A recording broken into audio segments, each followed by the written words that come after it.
right. Well, I'm here with Wylie Gustafson. We are talking about your Press Play show, which is coming up at the 1st of November. We're so happy to have you. Thanks for joining me, Wylie. Well, thanks for having me. Looking forward to coming to Kalispell. Well, so you've had a really, really interesting career, and we're going to get all into all that in just a second. But I kind of want to know what you've been up to this summer. So the summer is my really busy time because I actually have a couple careers. One is music, of course. I've been doing that for over 35 years now professionally.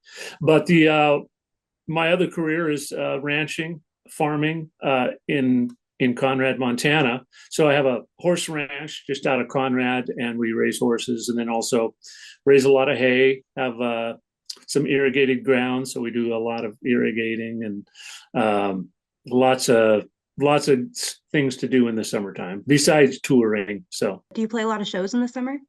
yeah, I mean, summer, is we do a lot of outdoor shows around the Northwest and travel a little bit in the summertime, across the nation.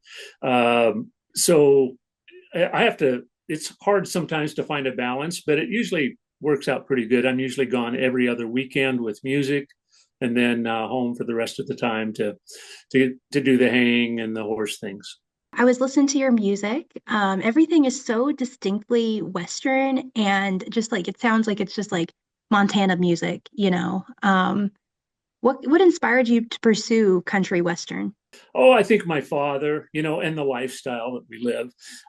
So I'm a fourth generation, come from a fourth generation ranching family in Montana. So, I just was brought up in the culture of the West.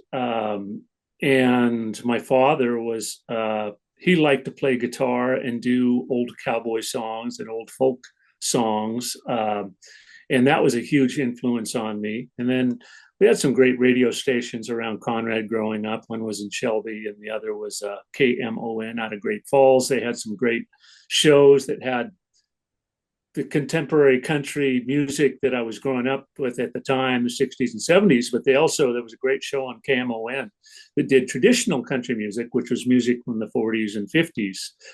To me, the golden era of country music is 50s and 60s.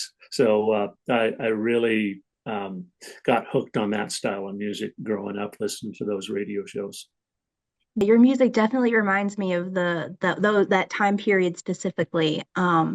In your opinion, what makes a good country Western song? To me, what makes a good country Western song is songs that evoke and reflect our lifestyle. And unfortunately, you listen to modern country nowadays, and you don't get much of that. You get some artificial reflection of what life is like in Nashville. It doesn't speak a lot. I can't listen to a lot of modern country music because I don't get very much out of it.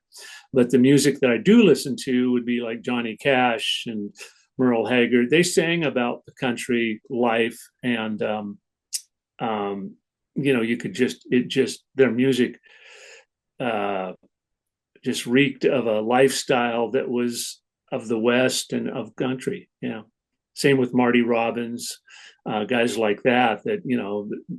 The songs really evoked a flavor of what we do out west. And to me, when I write a song or when I play a song, I try to make sure that the ranching families and farming families are going to understand it and get something out of it. Correct me if I'm wrong. I was looking through your albums. One of the albums is it something like 2,000 miles away from Nashville? Yeah, 2,000 miles from Nashville. Yeah. Yeah, yeah. You know, um, it's I have learned to be comfortable. We do a lot of things in Nashville, and I've always been connected to Nashville since the early 90s when we had country music television videos and did a lot of shows on the Nashville network like Crook and Chase and Ralph Emery, some of those shows. So there's always been a connection there. And also, I love to go out there and do the Grand Ole Opry, one of my favorite things to do. So we've been on that show over 50 times as a guest. So I do have my connections to Nashville, but at the same time, I'm really comfortable not moving there, and I want to live this lifestyle out west. So when I write, it rings true. This reminds me a lot of my talk with Rob Quist. He said like a lot of this, a lot of similar stuff. Because he did the whole Nashville thing, and then he moved back out here. And Yeah, it's hard to break in out there. And I spent a lot of time out there in the 90s, in the early 2000s. Because of our video airplay, our record company was based out of there. We had booking agents from there, but I never really felt comfortable there. And I never really felt that, Nashville was kind of looking for a different thing than I was. They were looking for something super commercial, and that, the turnstiles were just going there. Like a lot of my artist friends, they would have an album or two and then they'd get dropped, because the flavors were changing, or, they wanted another Garth Brooks, they wanted another Aaron Tippin or whatever. And that just wasn't my deal. I've always kind of done what I do. And it's been nice. I've learned how to have a career without having to please the corporate interests of Nashville.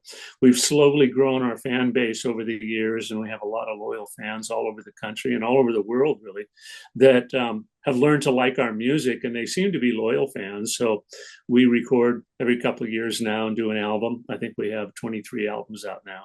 So it's nice to have developed that fan base over the years, and we keep finding new fans too that appreciate what we do. So I've kind of cheated a little bit and not had to move to Nashville like some of my friends and pursue a career there. I've always been able to have a career outside of Nashville. that sounds less like cheating and more like good strategy. Yeah, well, it's turned out that way.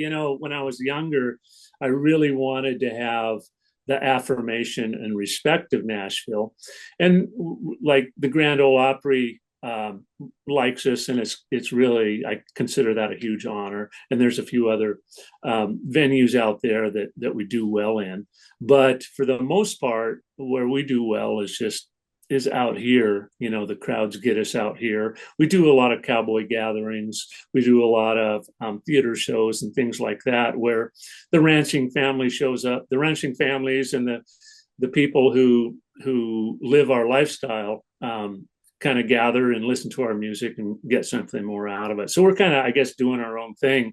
Whereas Nashville, it's all about, I guess, radio and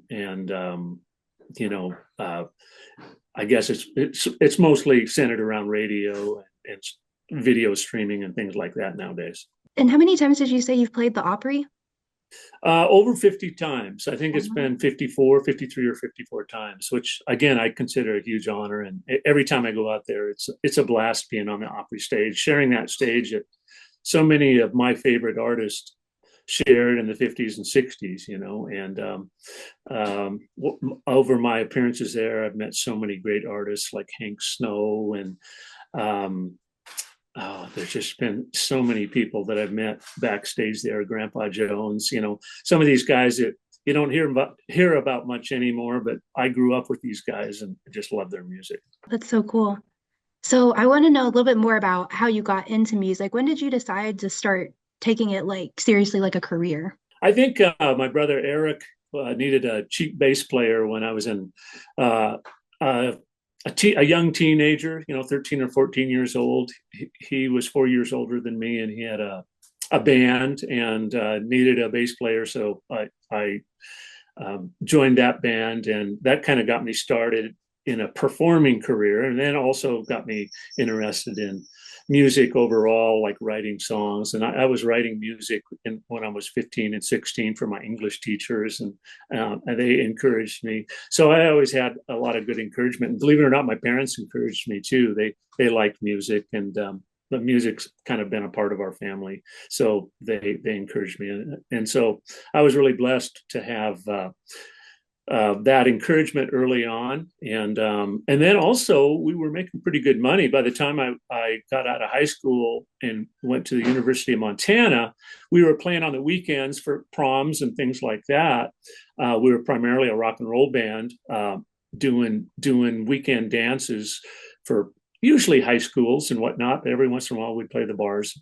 And I made a really good living doing that. So, back in the 80s, we'd make $300 or $400 a piece on the weekend, and that was a lot of money back then. So in the 90s, where did you start to kind of branch off on your own? So yeah, our rock and roll band that we played the colleges, and that band ended in 1986. The name of that band was The Talk. We had been together for about 6 years and got to be pretty popular in the Northwest college town circuit and bar circuit.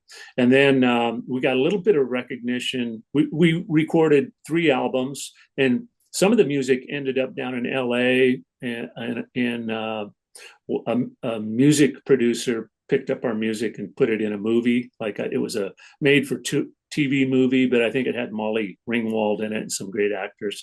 So we kind of got us interested in life outside of Montana, and life, like maybe moving to Los Angeles and pursuing more of a career there. So that's what I did in 1986. I moved down to Los Angeles and was there through, let me see, 1994, 95. So I spent 8 or 9 years there. And when I moved down there, I kind of switched to country music full on. And there was a club down there called the Palomino Club in North Hollywood that allowed us to play original country music, which is kind of where I was going.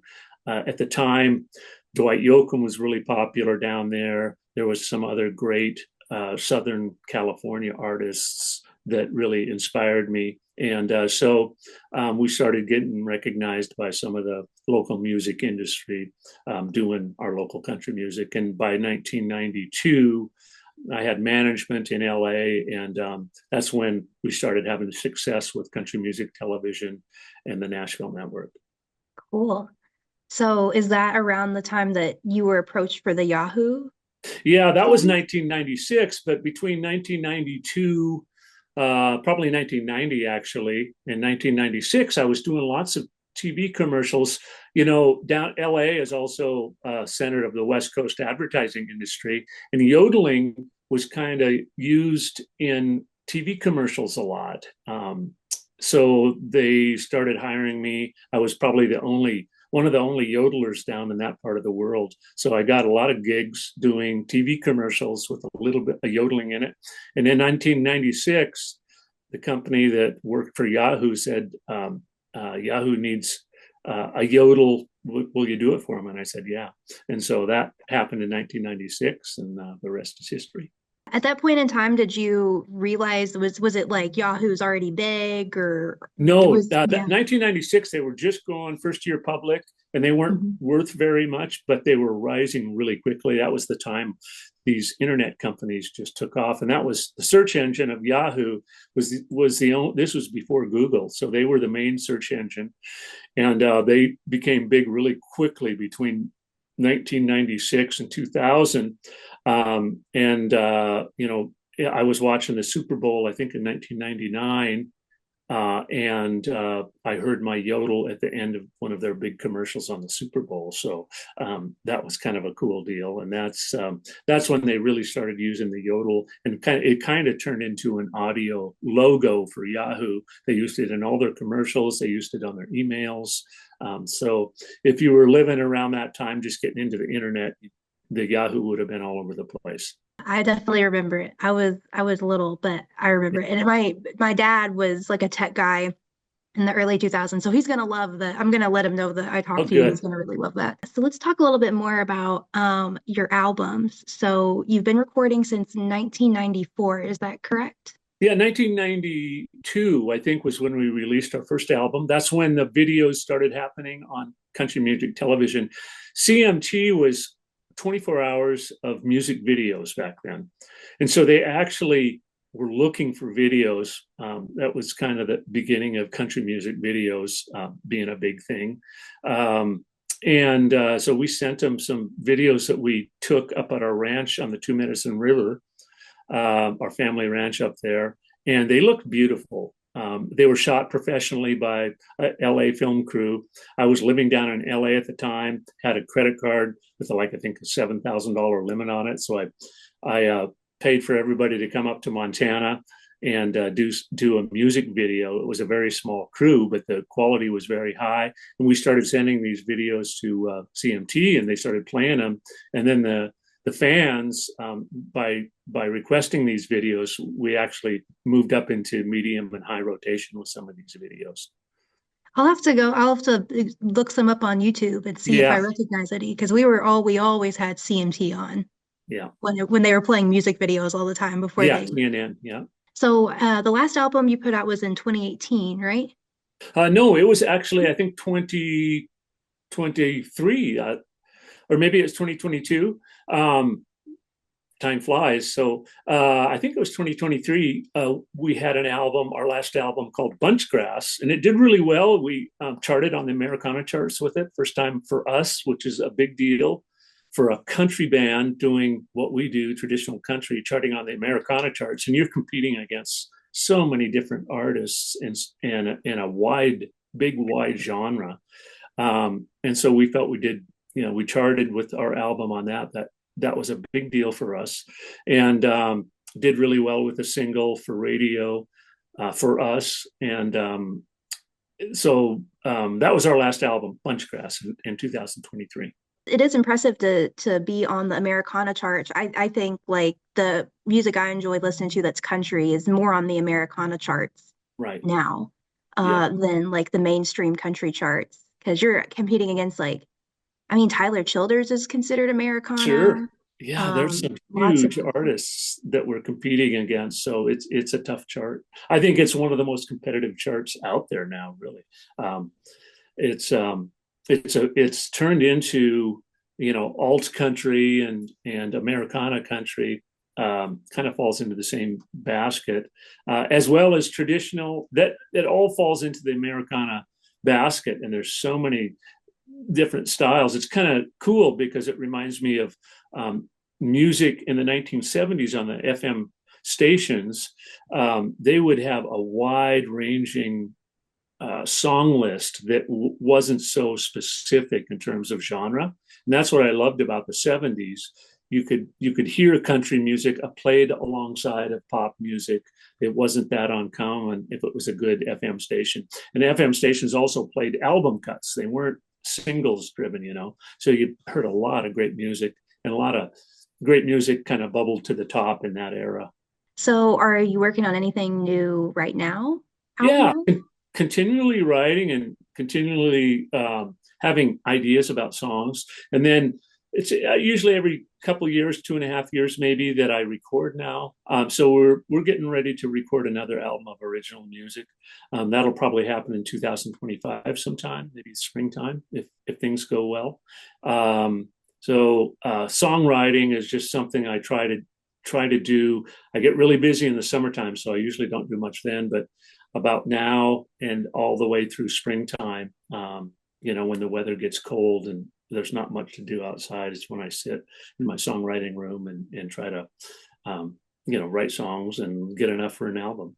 You have such an impressive catalog. It's huge. What kind of like inspires you to keep writing music?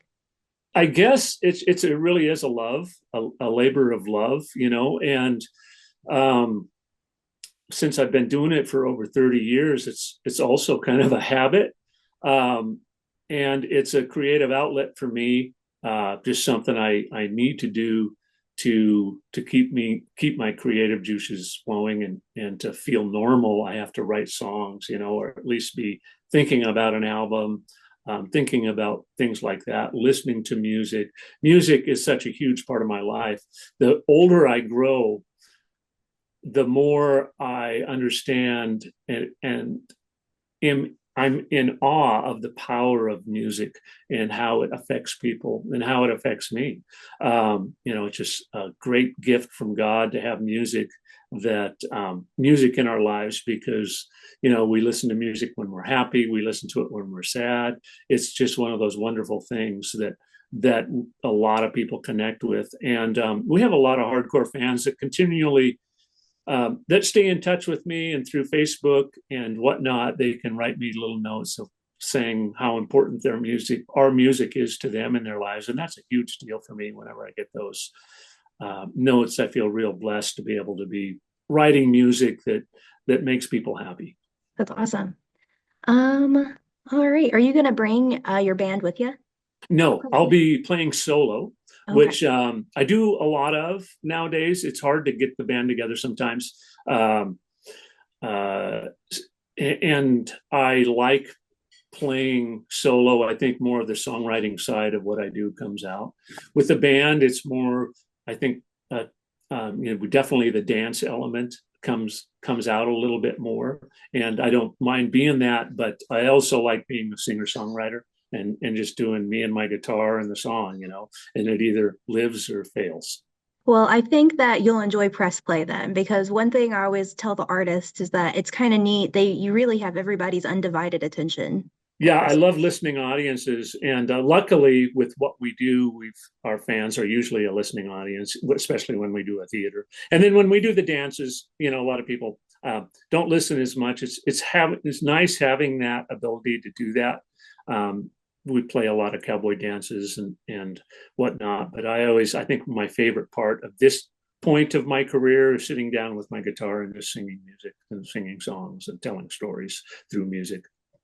All right. Well, your show is November 1st, I believe. It Um, is. it is. I'm looking forward to it. So again, like you just mentioned, that it was kind of a sit-down audience that likes the singer-songwriter element of what the artists do. So I'm looking forward to that. And we have a lot of fans in the Flathead Valley. So hopefully we'll get to see some old friends and maybe some new friends.